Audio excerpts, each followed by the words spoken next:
gracious good day to one and all once again. 'Tis I, Norton the First, by grace of God, Emperor of the United States and Protector of Mexico, back with you as we are on the weekends with the Countess Lola Montez of Landsfeld. Good day, Countess. Good day, Your Majesty. And what a good day it is. It's a bit smoky, but it's clearing up a bit. And it's good to be here, and thank you all for joining in with us. Yes. This is episode number 148. Today is the 4th of October, 2020.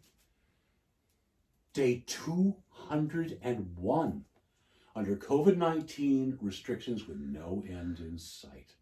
So what do you have for us today, Countess? Well, we have a lot of surprises, and we're going to learn a bit about some other personality that was here in San Francisco history. Oh boy. And I would invite all of you watching to please comment below, like us and subscribe. And of course, gratuities are always appreciated. Indeed. In these hard times.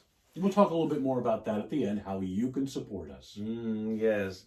Well, yesterday I saw a guy spill all his Scrabble letters on the road. And I asked him, "What's the word on the street?"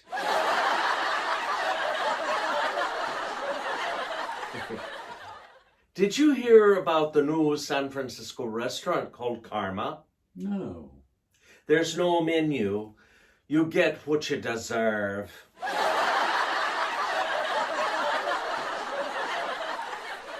Did you hear about the actor who fell through the floorboards?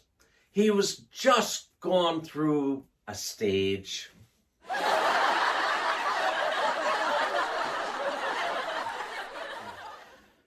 So why don't scientists trust atoms? Why is that? Because they just make everything up.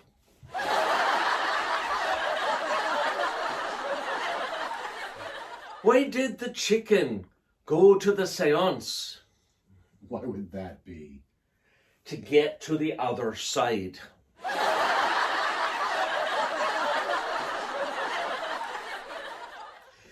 Where are average things manufactured? I have no idea. You should know that. The Satisfactory.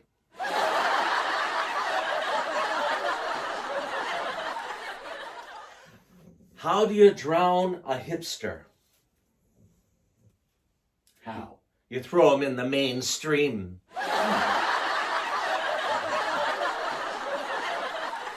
Why can't you explain puns to kleptomaniacs? I don't know. Well, they always take things literally. Just remember, you've never completely useless. You can always serve as a bad example.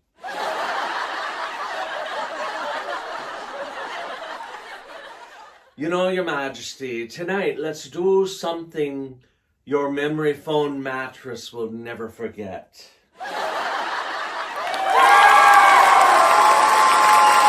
But moving on. Yes, let's move on.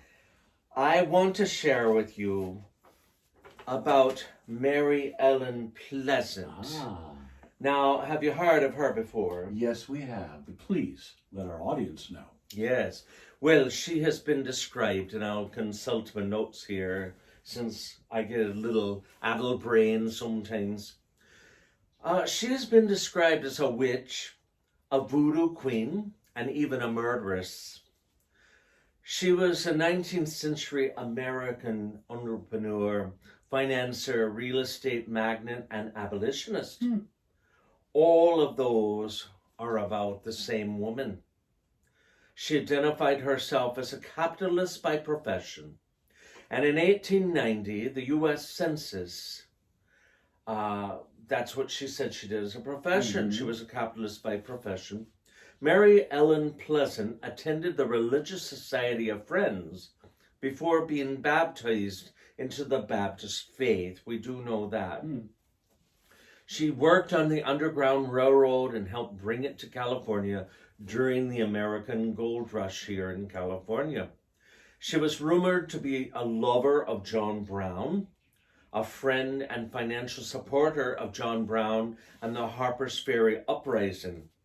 Now, Mary Ellen Pleasant was well known in abolitionist circles, and she worked here in San Francisco with the abolitionist Starr King. Mm-hmm.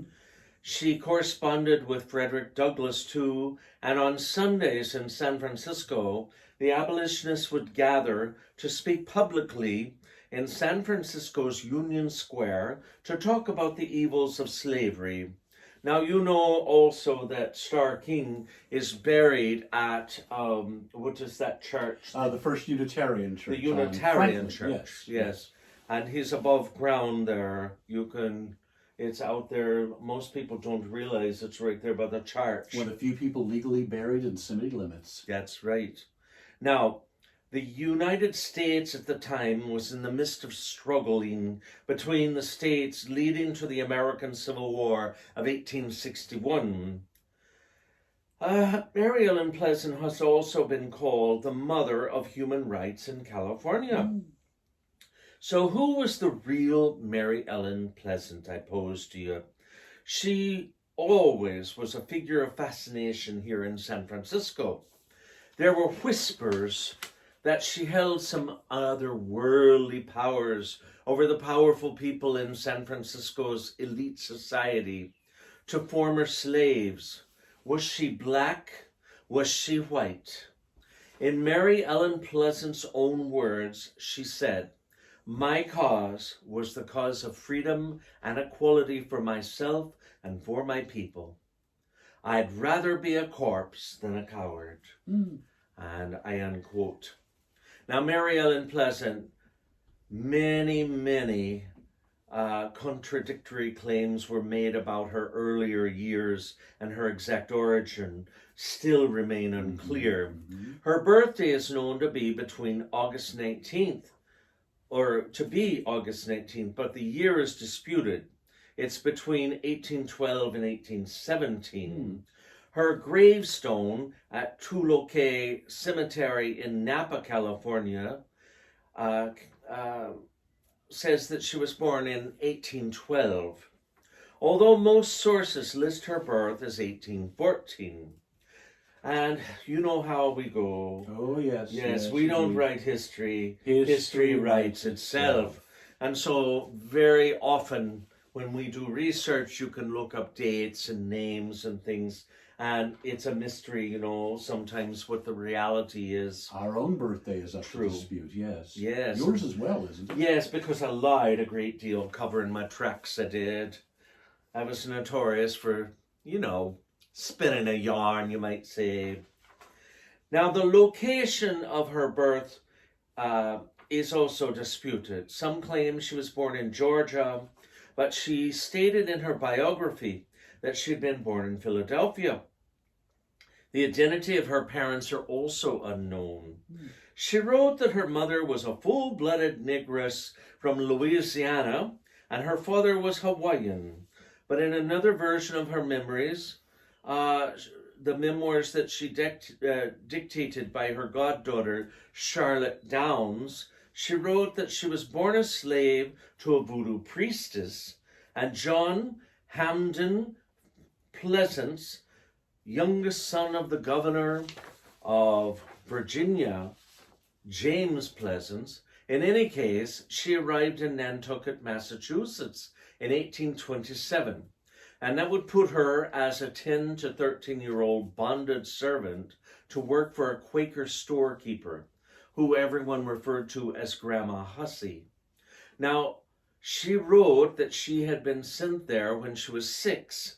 She worked her way out of bondage and became a family member and lifelong friend to Hussey's granddaughter, Phoebe Hussey Gardner.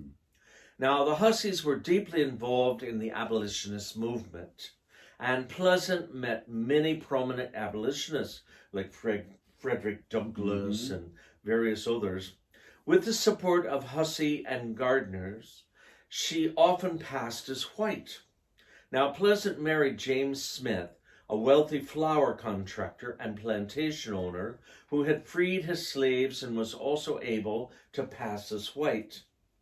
She worked with Smith as a slave stealer on the Underground Railroad until his death about 4 years later. They transported slaves to northern states such as Ohio and even as far as Canada. Smith left instructions and money for her to continue the work after his death. Pleasant is looked at by many historians as the Harriet Tubman of California. Indeed. She began a partnership with John James, or rather they referred to him as J.J. Pleasant, in 1848. Although no official records exist of their marriage, it was probably conducted by their friend Captain Gardner, Phoebe's husband, aboard a ship. They continued Smith's work for a few more years when increasing attention from the slavers forced a move to New Orleans. J.J. appears to have been a close relative to the very famous Madame Marie, the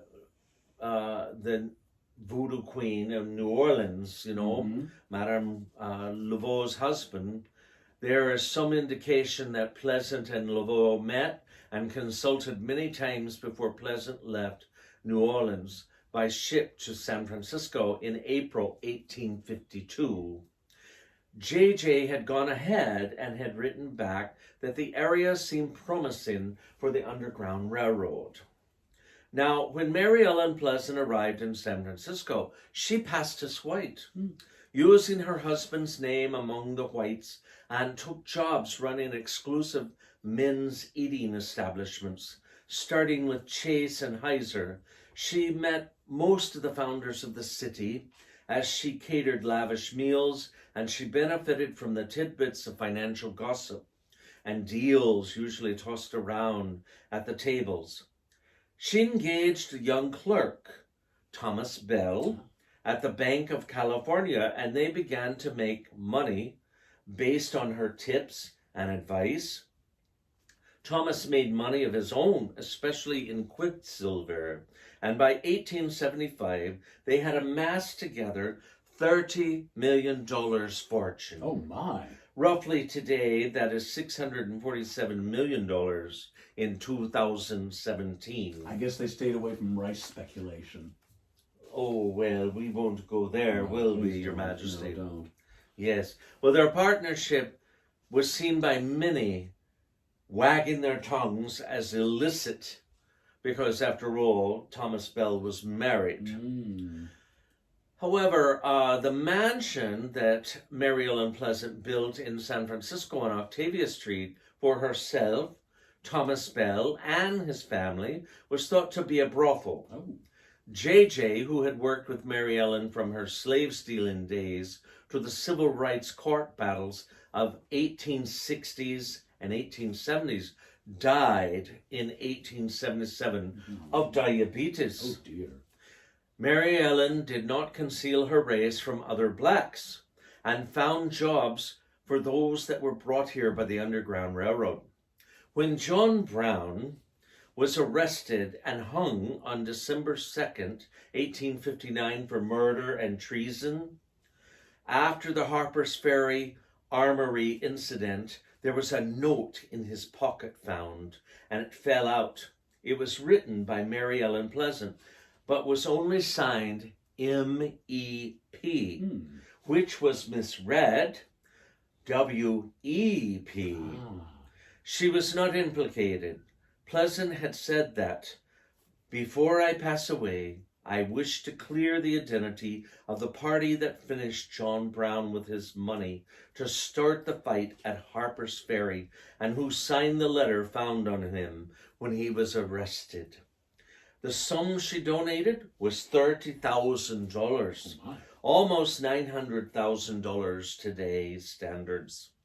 In San Francisco, because of her work, she was known as the Black City Hall after the Civil War. Pleasant publicly changed her racial designation in the city directory from white to black, and it caused a stir among some whites. she began a series of court battles. Rumors flew. Stories were told that Mammy Pleasant was disapproving press told her, was holding voodoo ceremonies on what is now called Mount Davidson in San Francisco. Her series of court battles fought laws prohibiting blacks from riding trolleys and other public transportation in an attempt at stopping abusive, unjust behavior in San Francisco. She received a letter from a pastor in Sacramento, California, and it was addressed to Mammy Pleasant. And to quote her, she says, "I don't like to be called Mammy by everybody. Put that down, and I am not Mammy to everybody in San Francisco or California," she told the newspapers. She wrote the pastor back on his own paper, telling him her name was Mrs. Mary E. Pleasant. "I wouldn't waste paper on him," and I end quote. She was successful in attacking racial discrimination in San Francisco public conveyances after she and two well-dressed young black women were ejected from a city streetcar in 1866. She filed two lawsuits. The first against Omnibus Railroad Company was withdrawn after the company promised to allow African Americans to board their streetcars. The second case, Pleasant versus North Beach and Mission Railroad Company, went to California's Supreme Court and took 2 years to complete. In San Francisco, the case outlawed segregation in the city's conveyances. However, at the state Supreme Court, the damages awarded against her at the trial court were reversed and found excessive. Later in life, a series of court battles with Sarah Althea Hill, Senator William Sharon, and the family of business associate Thomas Bell, including his widow, Teresa Bell, and his son, Fred Bell, damaged Pleasant's reputation and cost her resources and wealth. Stories were spreading that Mammy kept the feeble, near-senile Thomas Bell a prisoner in his mansion at the corner of Octavia and Bush Streets. Pleasant was allegedly to be feeding his children dog meat and stale bread. Late in life, Pleasant was befriended by Olive Sherwood, and she died in San Francisco, California on January 4th, 1904, in poverty. She was in her 90s, and she was buried in Sherwood family plot in Toluca Cemetery in Napa, California.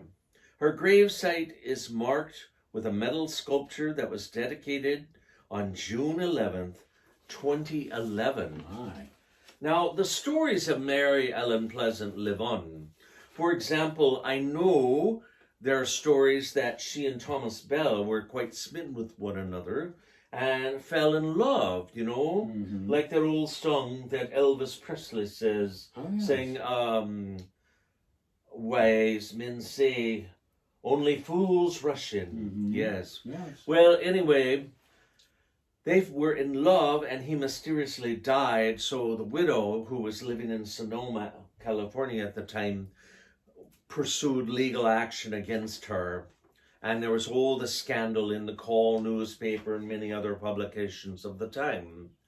Now, the house, the urban stories also, where the house is at Octavia and Bush, urban stories linger to this day that her spirit can be heard in the breeze of the eucalyptus trees that she planted there, even though the mansion is now gone, and she haunts that area where the mansion stood.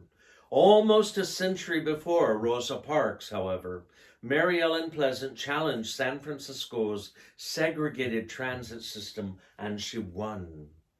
In San Francisco's Fillmore district, there is a historical marker to commemorate her place, and to honor her, it's placed in the sidewalk of the busy shopping area.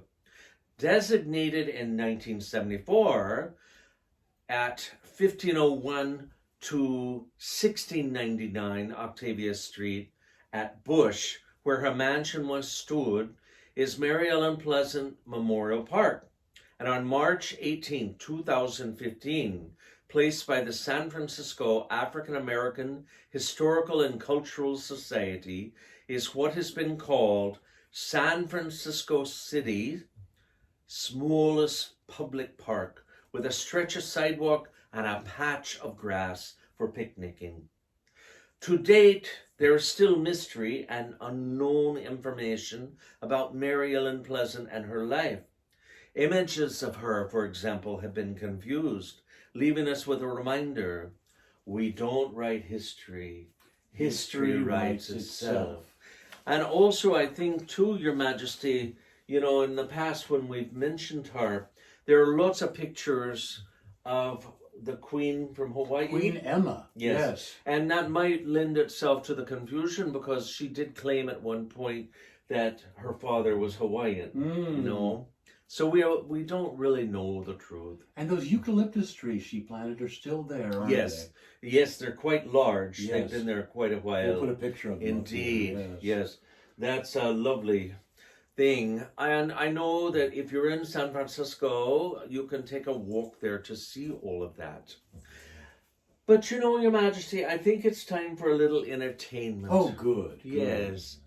And I mentioned that song that was written by Elvis Presley. I think it was written by him. I'm not sure. He didn't write too many of his songs. But he Yes. definitely sang it. Yes. Why do fools fall in love? No, that's not it. No, I can't help falling in love with I you. can't help falling in love with you. Indeed. I knew it was about love, for God's sake. Anyway, today we're going to conjure up Sophie Tucker. Oh boy. Yes. And I think she always wanted to do one of those Elvis songs that were so popular. But you know, she was born Sophia Kalish, known now to everyone as Sophie Tucker, an international star of vaudeville, American burlesque, Broadway, numerous musicals and film, friends to the likes of Al Capone as well as J. Edgar Hoover, whom she gave one of her gowns after her show one night. He and, what was his name? Clyde Tilson. Clyde Tilson, yes, the boyfriend at the time, or confirmed bachelors, roommates. They went to one of her shows and she gave him the gown that he was admiring. So anyway, Sophie Tucker also used to perform in the Yiddish theater, as well as in English. And the Tucker, as she sometimes would refer to herself, has had a career spanning over 50 years. The last of the Red Hot Mamas, famous for her songs like I'm a 3D Mama with a big wide screen, or My Yiddish Mama. And now, and then of course the big hit, Some of These Days. Yes, indeed. Yes, but I think she's going to sing that rendition of Elvis Presley's song. Oh boy. So I'm going to say, I love you early, I love you late, and now for a song we just can't wait. Sophie Tucker.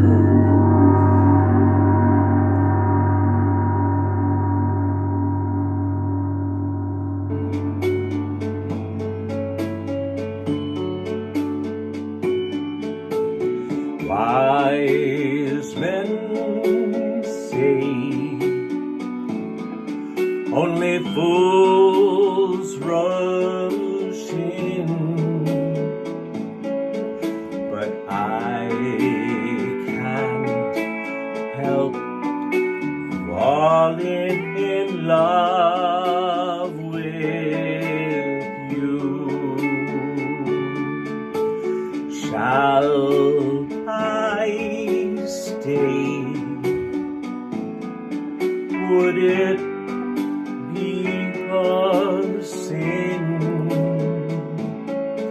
if I can't help falling in love with you? Like a river flows surely the sea. Darling, so it goes. Some things are meant to be. Take my hand, take my whole life too, for I can't help falling in love with you.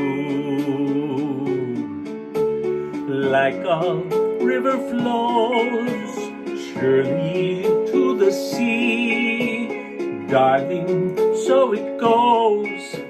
Some things are meant to be. Take my hand, take my whole life too, for I can't help falling in love with you.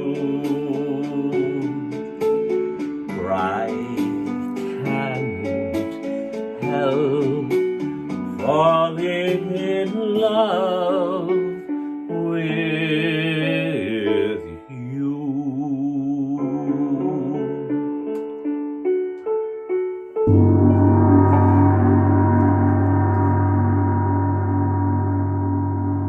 Oh, we're back. Well, That was wonderful. thank you, Sophie Tucker. And thank you, Countess. Well, that was a lovely song. Wasn't it, though? Yes, Well, indeed. see about having her back one of these days. Absolutely. Yes. Or some of these days. Well, So as the Countess mentioned earlier, we do accept tips. Here's the information for that. We're purchasing new equipment. We're going to have green screen soon, so you'll be able to have different backgrounds. Ooh. But we need your help in doing that, so please leave a tip. Also, if you'd like more information about our tours, which we shall be restarting hopefully very soon, and perhaps the Countess in the near future, here's the websites for that. Anything else today, Countess? well, please comment, as I mentioned earlier, like us, and we'll be happy. We'll be back and around. And I think there's been a schedule change, no? Not yet, but we are considering that for the future of this being, well, we'll always do this one for the two of us. But the one that we normally do on the weekdays is at some point going to become just a once a week show, an almanac of what happened in history that week with a longer story, sort of like what we do today, but with just me. So, until we see you again, stay safe, stay inside, and therefore stay healthy. If you do go outside, wear a mask, and you all know what I'm talking about. Don't take unproven cures that might kill you. Be kind to one another. Until we see you again, a gracious good day. Thank you. Au revoir.